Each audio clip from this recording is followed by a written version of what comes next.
Alright guys, so we are back again. I have a cold, so excuse my voice, but I'm gonna talk about my favorite 360 games, Xbox 360.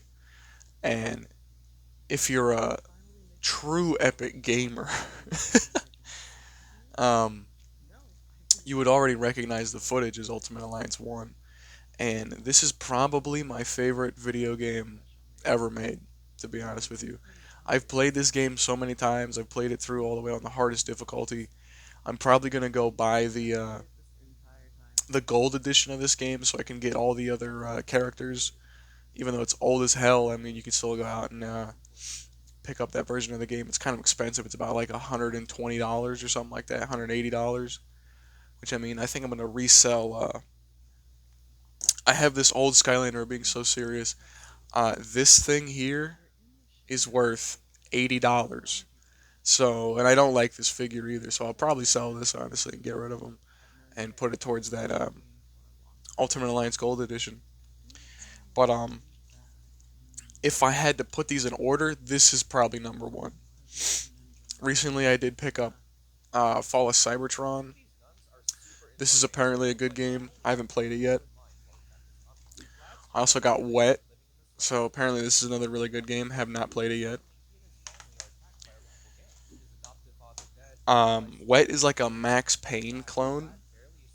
I think Max Payne 3 is another one of the greatest Xbox 360 games. You can run around and shoot, dodge, and that's why I wanted Wet because it's another Max Payne related game, especially Max Payne 3 related because it's very aim focused. There's no auto aim like in Max Payne 1 and 2.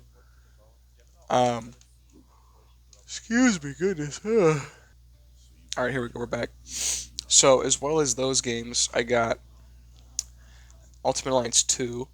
Now I didn't want to put a whole bunch of games into the same vein in here, but Ultimate Alliance 2 is another really good game.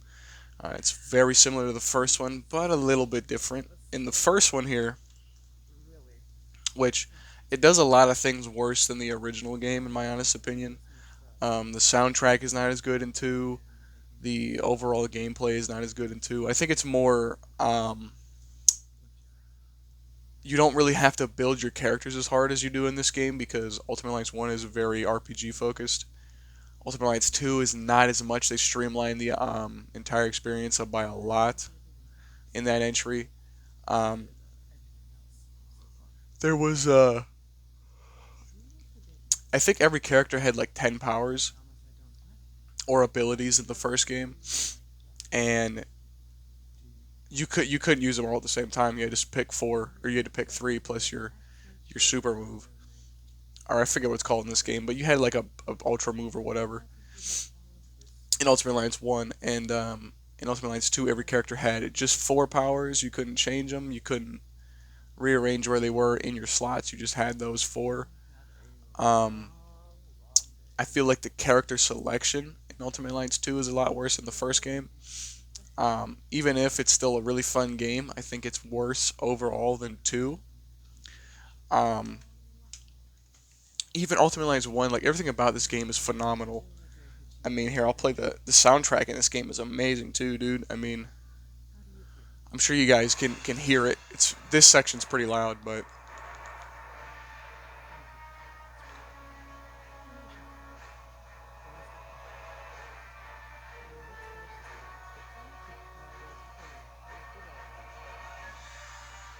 I have so much nostalgia for this soundtrack too, dude. I mean, this was like another one of the first games I ever played. I remember playing this on the PS2 because this also released on that, and my cousin gave me this version of the game actually on the 360 ages ago, and that was the first time I actually beat the game was on the 360. And I have so much fun with this game every time I pop it in the console, bro. Does it suck having it stuck on the 360, even though it was re-released on the Xbox One and PS4 later? It was only there for about a year before being delisted. Um, but this game was so classic for me, man. Honestly, like I said, it's still one of my favorite games ever made. And I missed so in general on the 360 era, I missed a lot of video games coming out that my parents considered inappropriate for me to play. Another one of them was Splatterhouse. So I don't think I ever remember seeing this in a store. I saw this at I got this from the exchange, as you can tell there. I think it says the exchange somewhere on there. Yeah, right there. Um, Paid a pretty penny for that one. Look at that. Where is it? Yeah, that was not a cheap game at all. Um, but that game is completely delisted anywhere. You have to get it on disc because the game has a licensed soundtrack, and the soundtrack licensing from Namco has expired, so you can't buy it anymore. Yeah, so Mastodon, Lamb of God, Five Finger Death Punch. There's a few others on here. A couple other ones I've never heard of, like Wolf Shirt is on this game. Um, this game was pretty badass. This was a game about a guy and his girlfriend go into a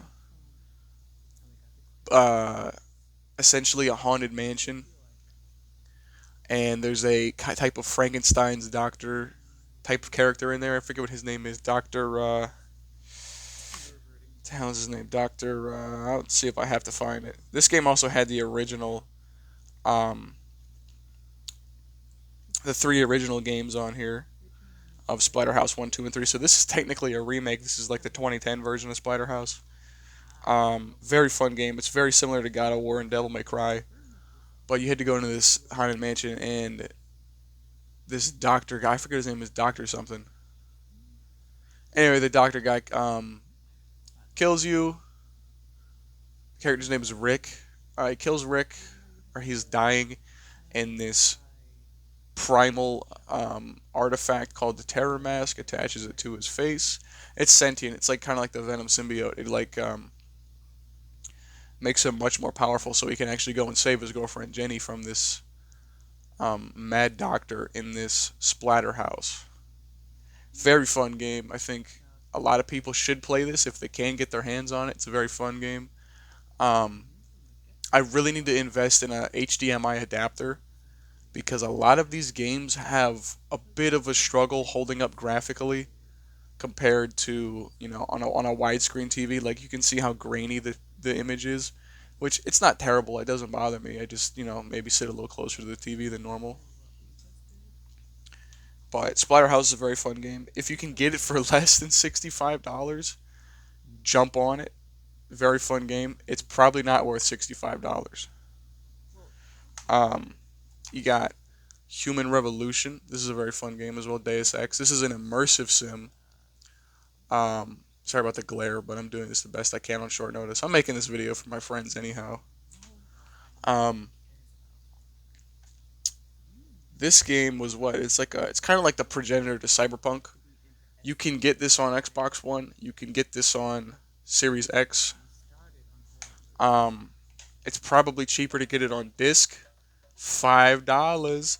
So there is a sequel to this game, um, called Mankind Divided. It's kind of an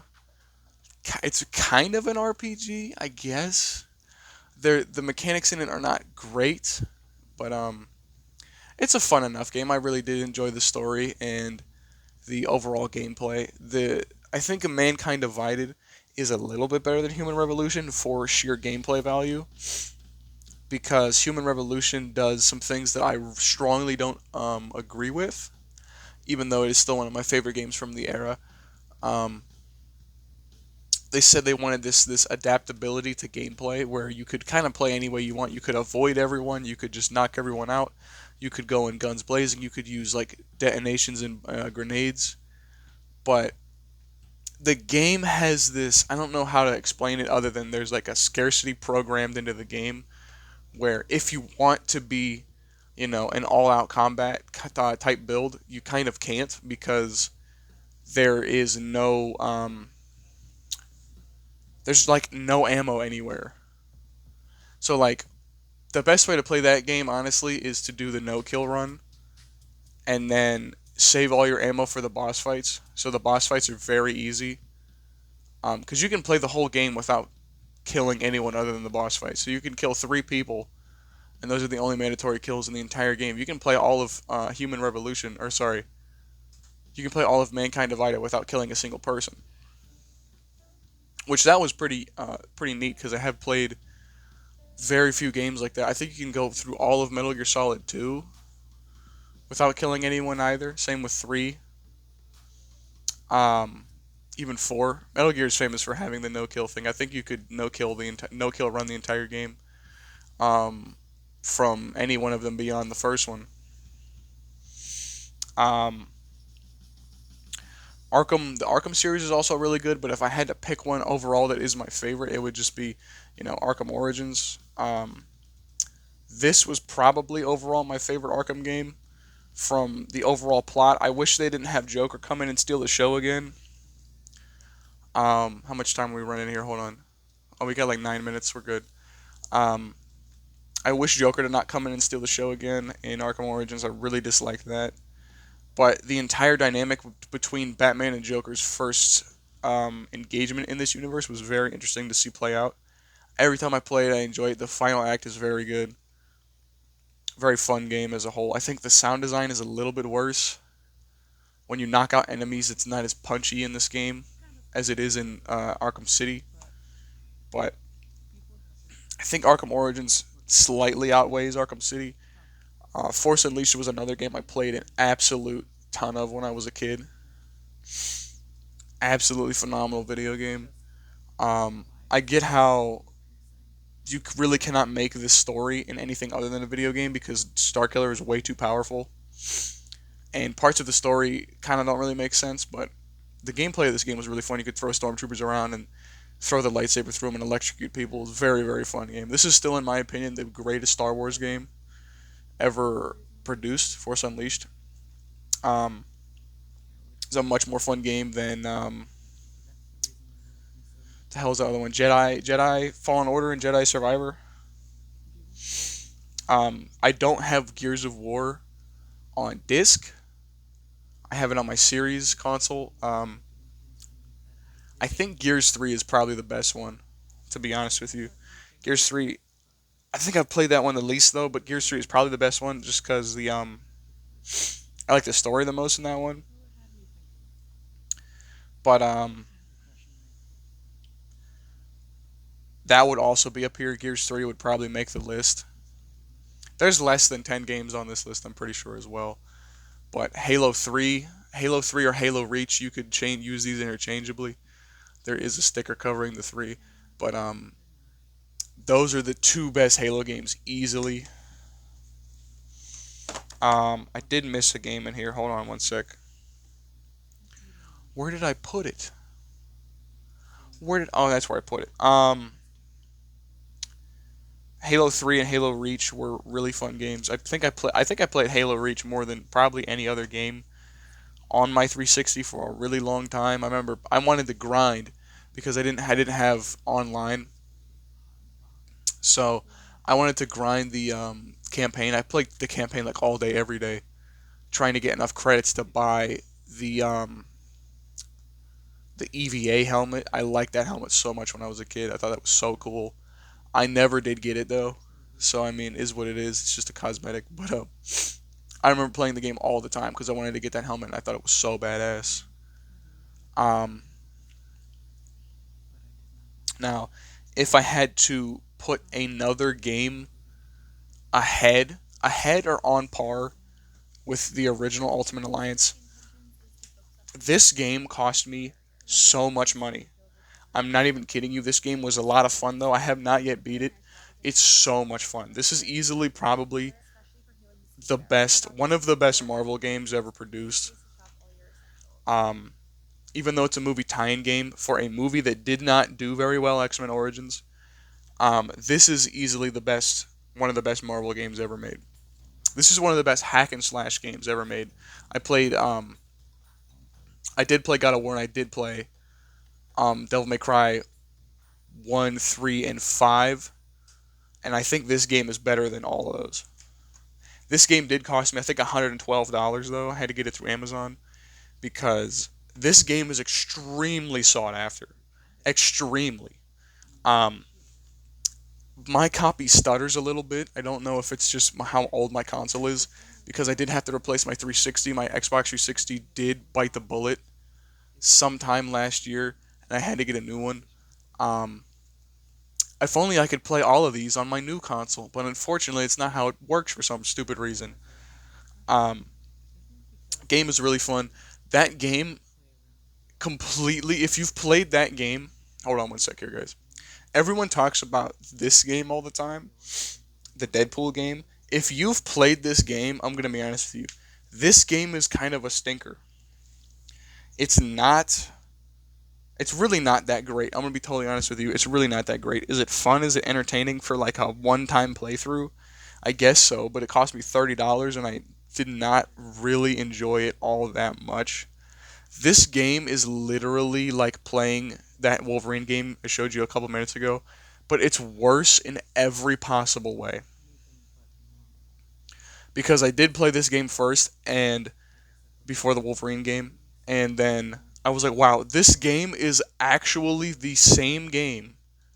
Not exactly the same game, but it's very similar and it's worse in every single way. Um, the combat feels pretty. I wouldn't say bad, but if you've played X Men Origins Wolverine, the combat feels definitely better in the X Men Origins. Um, I put it back where it was supposed to go. Whoops, whoops. This game has a lunge feature. Now, if they don't have this in Wolverine on PS5, I'm gonna be very disappointed. The lunge feature in this game is so good. You can jump across entire arenas and you can impale people. There's like environments where you holy voice crack environments where you can put people through spikes or on like forklift blades. You can like grab them and throw them through them. You can throw people off the edge of the map. You can. This game does have extreme dismemberment. This was actually the story behind this game was they released this game on the PS2 and the Wii, and that was just X Men Origins Wolverine. This one's considered the Uncaged edition, which was on the 360 and PS3, and this was the one with all the turbo graphic violence and dismemberment. And the game is very good, honestly. It's a very fun game. I think there's only the story mode. I don't think there's any type of challenge mode or extra mode, which is fine because the game seems to be very long. I've had, I think, 2 to 3 extended play sessions of the game in the time I've had it, and I still have not beaten the game, where I've played the game for about 2 hours every time. The game is probably 15 hours long, at least, maybe 25. Um, it's a very fun game, though. There was another one I wanted to talk about. Where is it? Hold on. Rayman Origins is another really fun game. I enjoyed this game a lot as a kid. I still went back and play it every so often. Um, it's a 2D platformer, so you just run around and you pick up collectibles and shit. And there's like races you can run. This was a very fun game. I actually severely enjoyed this game as a kid. I still do enjoy Rayman. I think Origins is probably better than Legends, but that's neither here nor there. Any Skylanders game was also really enjoyable to me as a kid. I wouldn't say they're like phenomenal games. They're fun, especially if you just turn your brain off and you're like whatever, you're just like watching a podcast or whatever, and you just want something to do in the background while you're watching that podcast. Ultimate Alliance also works really good for that because there is a essentially an endless mode. You can go in there and play on the Asgard map, so like the Curse map, or um, and you can play that for basically half hour before it kicks you out and you set a new high score. But thanks for watching, guys. That was my list.